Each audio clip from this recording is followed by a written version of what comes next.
Magandang hapon sa inyong lahat, mga taga-AGL Church. Muli sa pangalawang pagkakataon, ang ating pong mensahe na mula sa Panginoon ay magmumula sa isang ni-record na message.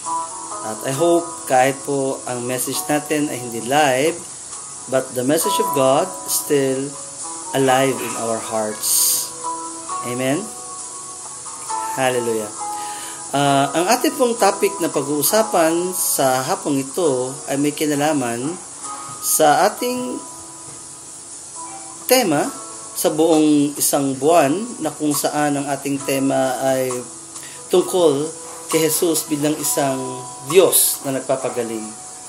And for our last Sunday, our topic is healing of a broken heart, or Jesus heals the broken-hearted.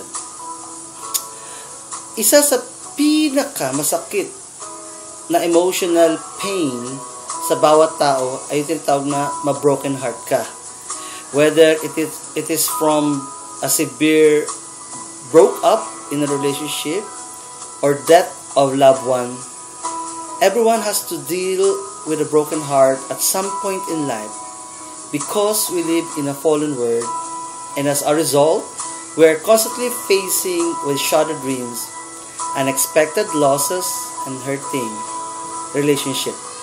Sa mga panahon, sa mga awitin, sa mga tao, marinig natin lahat lagi yung salitang broken heart ako, or nabigo ako, o nasasaktan ng aking damdamin.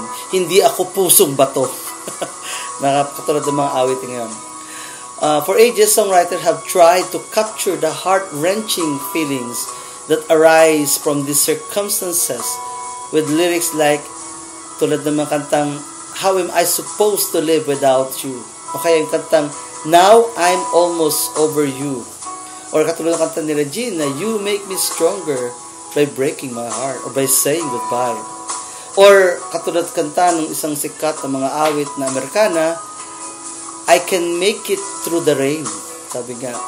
Yet these emotions are not articulated as clearly as we often wish they were. Often the pain is so deep and so severe that we tend to repress and deny the anguish rather than handle it perfectly. But God give us hope to all those who suffer from broken heart by promising to us verses in the Bible, like in Psalms. Psalms, we can open our Bible to Psalms 34 verse 18. Psalms 34 verse 18 says, "The Lord is close to the brokenhearted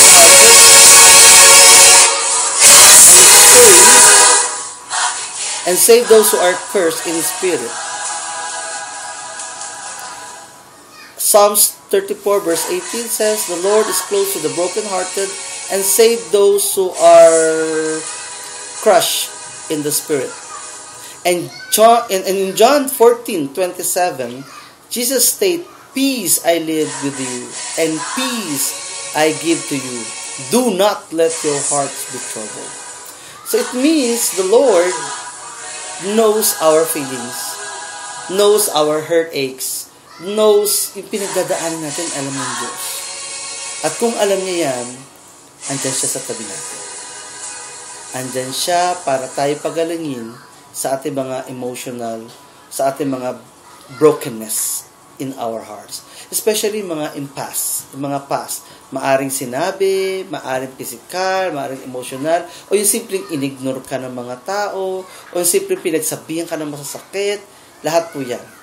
Jesus heals the brokenhearted. And how He do it? Let's take a look on some stories. Buksan po natin ang ating mga Bible sa Lucas 22:54-62, which is in ang ating Bible reading ngayon na binasa ng ating kapatid.